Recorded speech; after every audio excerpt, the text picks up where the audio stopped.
مفتی اہل سنت حضرت علامہ مولانا مفتی قسمت علی خان صاحب دامت برکاتہم العالیہ، اور آج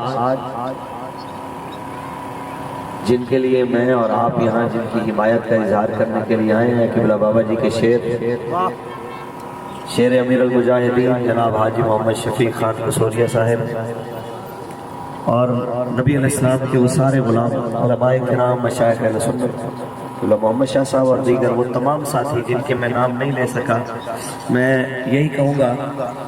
کہ ہمارے بابا جی فرمایا کرتے تھے تسی جڑے مالکہ نہ کم کر دے وہ مالک کرو دیکھ رہے ہیں۔ آپ جن کے لیے آئے ہیں وہ آپ کو دیکھ رہے ہیں۔ بات سیدھی سی ہے، تحریک لبیک یا رسول اللہ کا ایک موقف ہے، یہ ملک رسول اللہ کے نام پہ بنا ہے، یہاں نظام بھی رسول اللہ کا ہونا، اور آپ سارے رسول اللہ کے غلام، یہ چمکتے ہوئے چہرے،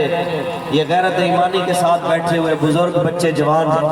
یہ اسی لیے آئے ہیں کہ ہم اپنے بڑوں کے اس خواب کو شرمندہ تعبیر کرنے کے لیے تحریک لبیک کے ساتھ شامل ہوئے ہیں، جو ہمارے بڑوں نے دیکھ کے پاکستان بنایا تھا کہ پاکستان کا مطلب کیا؟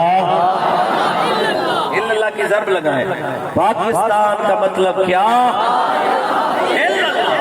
پاکستان کا مطلب کیا؟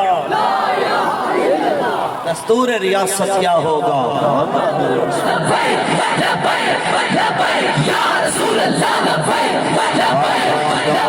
ختم نبوت۔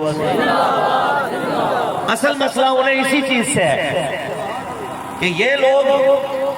یہ وہ غریب حضور کے غلام جن کی روٹی جہاں 3 ٹائم پکتی تھی اب 2 ٹائم پہ، 2 ٹائم والے 1 ٹائم پہ آ چکے ہیں، آٹا 30 روپے سے سفر کر کے 70-80 کی جناب اعلیٰ حدوں کو چھو گیا ہے، پیٹرول جناب 70 سے گزر کے 147 تک پہنچ گیا ہے، جہاں پہ کھانے کا گھی 250 سے 400 تک پہنچ گیا ہے۔ اس قوم کو مہنگائی کے لیے بلایا گیا ہے، یہ نہیں نکلا، اس کو روٹی کے لیے بلایا گیا ہے، یہ نہیں نکلا، اس کو پانی کے لیے بلایا گیا ہے، یہ نہیں نکلا، لیکن اسی غریب مسلمان کو جب رسول اللہ کی ناموس کے لیے تحریک لبیک نے بلایا تو یہ لاہور سے وزیر آباد تک آگے پڑے۔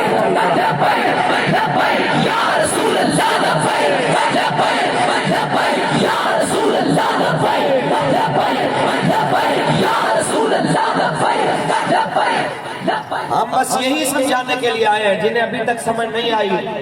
نیک بختو آپ نے سب کو